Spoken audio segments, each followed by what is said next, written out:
So hello all, welcome to our another video Basics of Stock Market। ये video हर उस बंदे के लिए जो स्टॉक मार्केट शुरू करने वाला है, चाहे वो बिगिनर हो चाहे वो एजुकेशन उसके पास हो स्टॉक मार्केट का या ना हो। वो बंदे जो स्टॉक मार्केट के बारे में बिल्कुल नहीं जानते, बस ट्रेडिंग के बारे में सुना है कि लोग इससे पैसा बना रहे हैं, लोगों के लिए ये एक एक्स्ट्रा सोर्स ऑफ इनकम है या लोगों के लिए वेल्थ क्रिएशन का सिस्टम है। हर वो बंदा जो स्टॉक मार्केट में एंटर होने की सोच रहा है, हर उस बंदे के लिए ये वीडियो है। चाहे आप प्रोफेशनल हैं, चाहे आप प्रोफेशनल नहीं हैं, फिर भी आप इससे कुछ सीख के ही जाएंगे। तो बिगिनर्स के लिए ये बेस है। तो इसमें आज हम सीखने क्या वाले हैं उनके बारे में थोड़ा सा बात कर लेते हैं कि स्टॉक या शेयर मार्केट कहते किसको हैं। आईपीओ नाम की चीज़ आपने बहुत सुनी होगी या ना भी सुनी होगी, तो आईपीओ किसको कहते हैं। प्राइमरी या सेकेंडरी मार्केट किसको कहते हैं। BSc, NSC, SEBI, NSDL, CDSL, ये सब सुना होगा आपने, ये किनको कहते हैं। डीमेट अकाउंट या एक ब्रोकर क्या होता है, ट्रेडिंग क्या होती है और ये कितनी तरीके से होती है, ये सब हम इस वीडियो में डिस्कस करने वाले हैं। सबसे पहले स्टॉक मार्केट।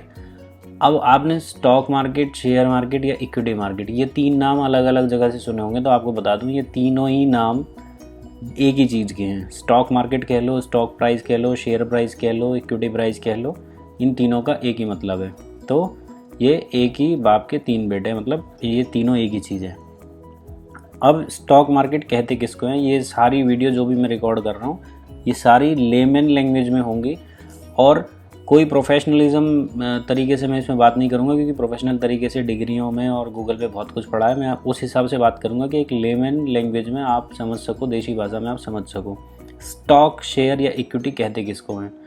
देखो मैं आपको बताऊँ, जब भी कोई बिजनेसमैन अपने बिजनेस को बढ़ाने की सोचता है तो उसके पास दो तरीके हैं कि वो या तो खुद से इन्वेस्टमेंट लगाए, अगर उसके पास है तो, नहीं है तो वो लोन लेगा। अब जब वो बैंक से लोन लेता है तो उसके सर पे एक तलवार हो जाती है ईएमआई को टाइम से रिटर्न देने की, चाहे उसका बिजनेस बढ़े या ना बढ़े। उस कंडीशन में क्या है, एक प्रेशराइज्ड वे में उसको अपने बिजनेस को बढ़ाना ही पड़ेगा सो दैट वो टाइम से ईएमआई दे सके। दूसरा तरीका क्या निकाला लोगों ने कि वो लोगों से ही पैसा उठा लेते हैं। मतलब लोगों से बोले तो वो अपनी कंपनी के शेयर लोगों में बांट देते हैं और उसके बदले लोग उनको पैसा दे देते हैं और उस पैसे से वो अपने बिजनेस को ग्रो कर लेते हैं या अपने बिजनेस को बढ़ा लेते हैं। अब जब उनकी कंपनी का जो बिजनेस है जो वो अगर वो बढ़ेगा तो उनके शेयर की वैल्यू भी बढ़ेगी, इसलिए लोग उन शेयर्स के बदले में उनको पैसा दे देते हैं। तो ये जो शेयर है ये स्टॉक मार्केट में उस कंपनी को लिस्ट होने के बाद में कोई ले सकता है, इसको कहते हैं स्टॉक मार्केट। तो ये जब भी कोई कंपनी लिस्ट होती है तो डायरेक्ट शेयर नहीं मिलते, वो आईपीओ लॉन्च होता है, इनिशियल पब्लिक ऑफरिंग। जो आईपीओ है वो प्राइमरी मार्केट में लॉन्च होता है। प्राइमरी मार्केट बोले तो कोई भी कंपनी जब पहली बार अपने आप को स्टॉक मार्केट में लिस्ट कर रही है। फॉर एग्जांपल कोई एक्स नाम का प्रोडक्ट है, एक्स फ़ोन बना दिया कोई कंपनी, उसने अपने आप को लिस्ट किया, तो आप वहाँ से उसके शेयर ले सकते हैं। अब ये लिस्ट कहाँ पे होती है, ये एक्सचेंज के थ्रू हम ले सकते हैं। किसी भी स्टॉक मार्केट में जब लिस्ट होती है कंपनी तो उसके लिए प्रॉपर पूरा एक प्रोसेस होता है, जो एनएससी या बीएससी कोई भी स्टॉक एक्सचेंज देखते हैं उसको। इस पर हम अभी इसी वीडियो में आगे बात करेंगे कि एनएससी बीएससी क्या होती है। तो इसको कहते हैं स्टॉक मार्केट, जब हम पब्लिक से इन्वेस्टमेंट लें, उसके बदले में उनको हम अपने शेयर्स दे दें। बाद में जब वो शेयर्स बढ़ते हैं, मतलब कंपनी अगर प्रॉफिट में जाती है तो उन शेयर्स की वैल्यू बढ़ती है, तो जिसने भी वो शेयर्स बाय किए हुए हैं, आईपीओ बाय किए हुए हैं, उनकी वैल्यू अगर उनको प्रॉफिट में दिखती है तो उसको बेच देते हैं। वो बेचते कहाँ पे, सेकेंडरी स्टॉक मार्केट में। है दोनों स्टॉक मार्केट का ही पार्ट, लेकिन एक है प्राइमरी मार्केट, एक है सेकेंडरी मार्केट। तो सेकेंडरी मार्केट किसको कहेंगे, जहाँ पे हम शुरुआत के खरीदे हुए शेयर्स को, आईपीओ जो हमने आईपीओ के थ्रू शेयर्स खरीदे थे उनको जहां हम सेल करवाएं उसको बोलते हैं सेकेंडरी मार्केट। जहां लोग daily day to day trading करते हैं, that is called secondary market. अभी एनएससी बीएससी जब आप स्टॉक मार्केट में आ रहे हो तो आपको इंडिया में, अगर आप स्टॉक एक्सचेंज की बात करोगे तो इंडिया में ही ट्रेडिंग कर रहे हो, तो आपको एनएससी और बीएससी के बारे में थोड़ा सा पता होना चाहिए। ये जितनी भी चीज़ें हम इस वीडियो में डिस्कस कर रहे हैं ये आपको प्रॉफिटेबल ट्रेडर बनाए या ना बनाए, लेकिन ये आपकी बेसिक नॉलेज को स्ट्रॉन्ग करेंगे क्योंकि कोई भी काम हम करते हैं तो उसका बेसिक हमको पता होना चाहिए।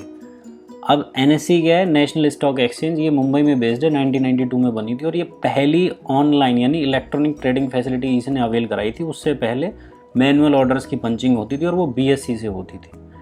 NSE जो है पूरे वर्ल्ड में, ग्लोब में 3rd largest globe equity segment में आती है। इस चीज़ का हमको गर्व होना चाहिए। सबसे बड़ा इसमें इक्विटी ट्रेड होता है। 2022 में ये अवार्ड इसको मिला था।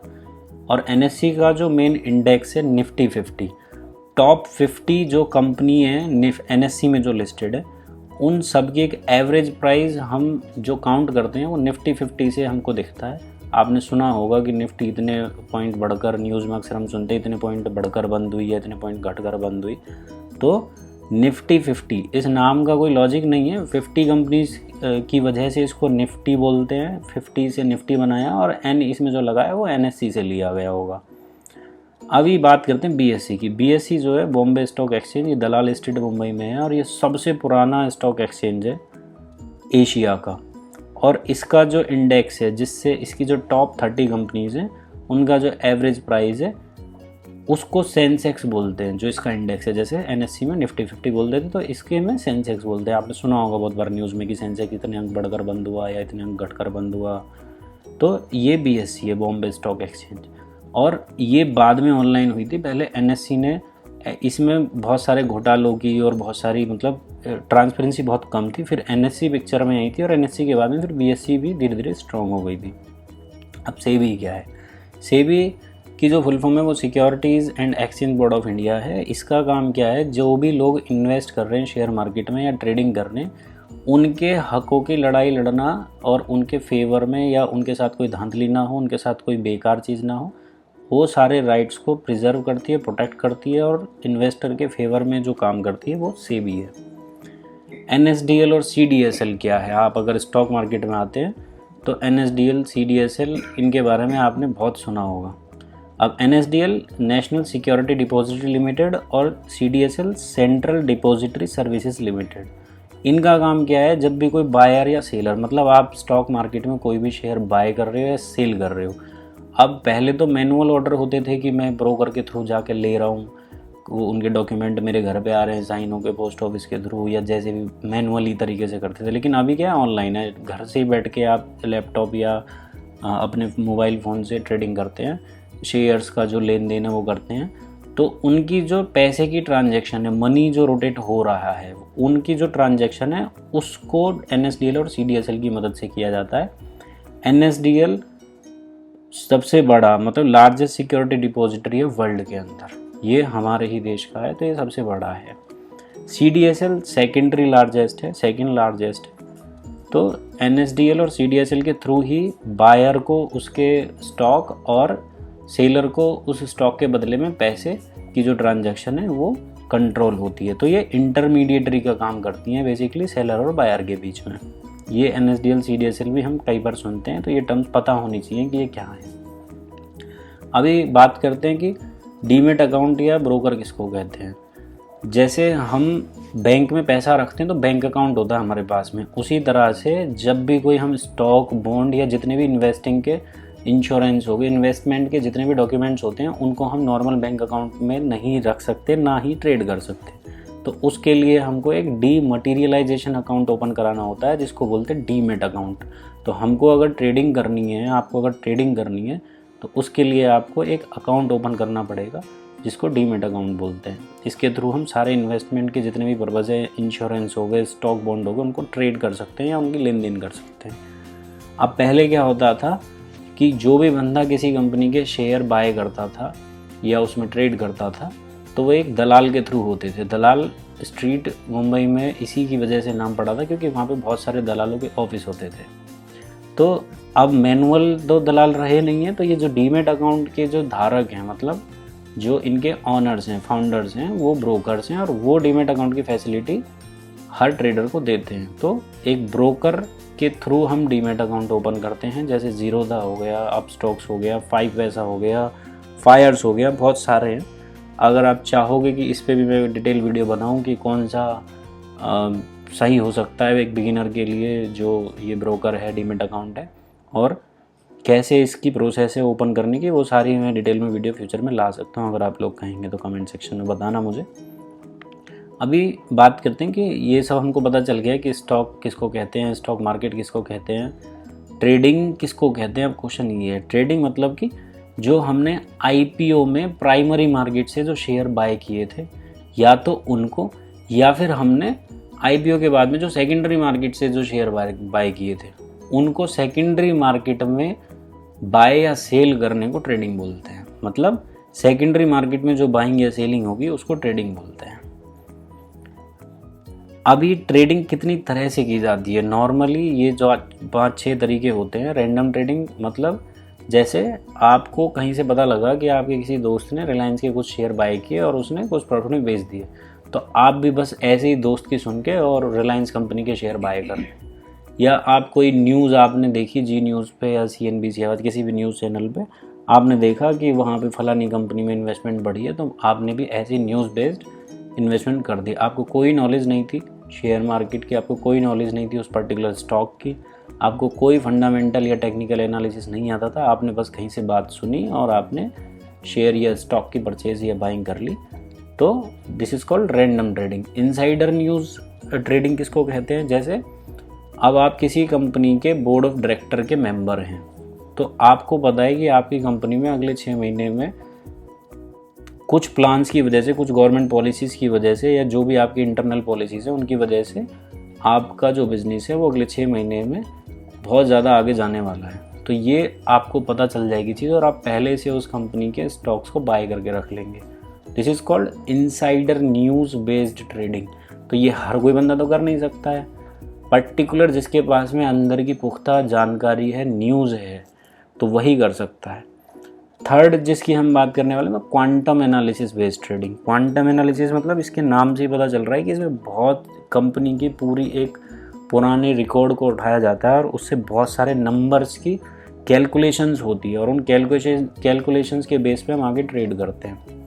और ये आम आदमी के मतलब पहुंच से दूर है, क्योंकि इसमें बहुत प्रोफेशनल बंदा चाहिए, क्योंकि ये जो ट्रेडिंग की जो कैलकुलेशंस हैं, जो इनके नंबर्स की कैलकुलेशन है, ये फ्रीक्वेंटली चेंज होती है और उन चेंजेस के हिसाब से हमको अपने डिसीज़न कब बाय करना है, कब सेल करना है, वो फ्रीक्वेंटली चेंज करने होते हैं।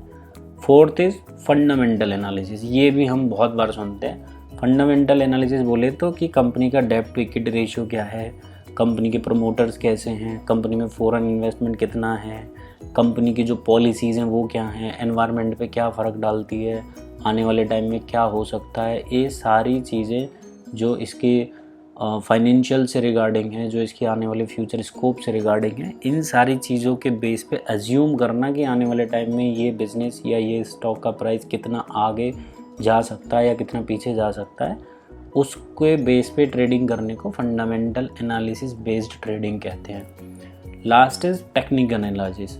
ये सबसे ज़्यादा फेमस वर्ड है ट्रेडिंग करने के लिए। पूरे वर्ल्ड में सबसे ज़्यादा इसी एक बेसिस पे ट्रेडिंग होती है, that is called technical analysis based trading.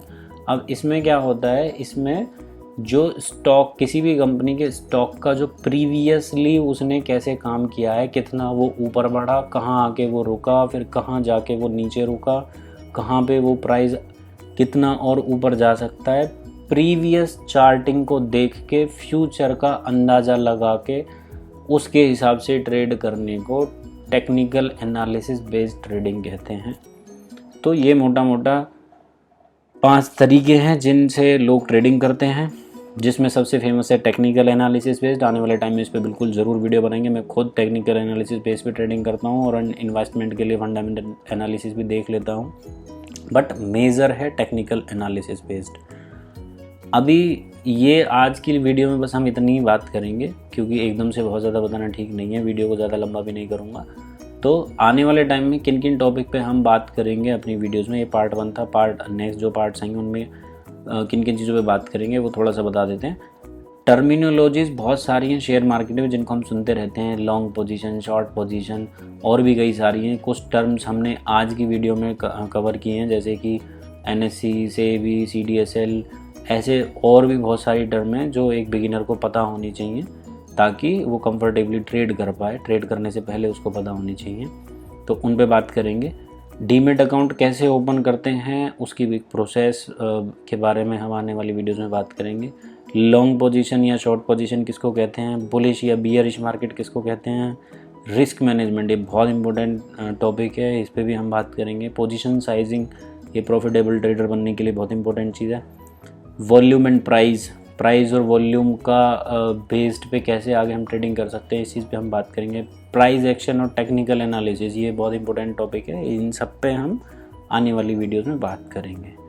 तो अगर आपको लगता है कि एक बिगिनर के लिए ये प्रॉफिटेबल है चैनल या ये वीडियो इससे किसी का भला हो सकता है, आपको अगर पसंद आता है हमारा काम तो आप इस पर लाइक कर सकते हैं, कमेंट कर सकते हैं, बुरा लगे तो बेकार कमेंट भी कर सकते हैं। आपको लगे कि किसी को शेयर करना चाहिए जो स्टार्ट करने वाले हैं या स्टार्ट कर सकता है कोई, एक्चुअल हमारा पर्पस भी यही है कि लोग बिना नॉलेज के जब कूदते हैं, जैसे कि हम भी इस मार्केट में जंप किए थे बिना नॉलेज के, तो किसी और से वो गलतियां ना हो जो हमसे हुई थी, एटलीस्ट बेसिक क्लियर हो। और अगर आपको लगे आने वाले टाइम में जो हम टॉपिक कवर करने वाले हैं वो आपके लिए बेनिफिशियल हो सकते हैं तो आप सब्सक्राइब भी कर सकते हैं। Thanks for watching, bye bye.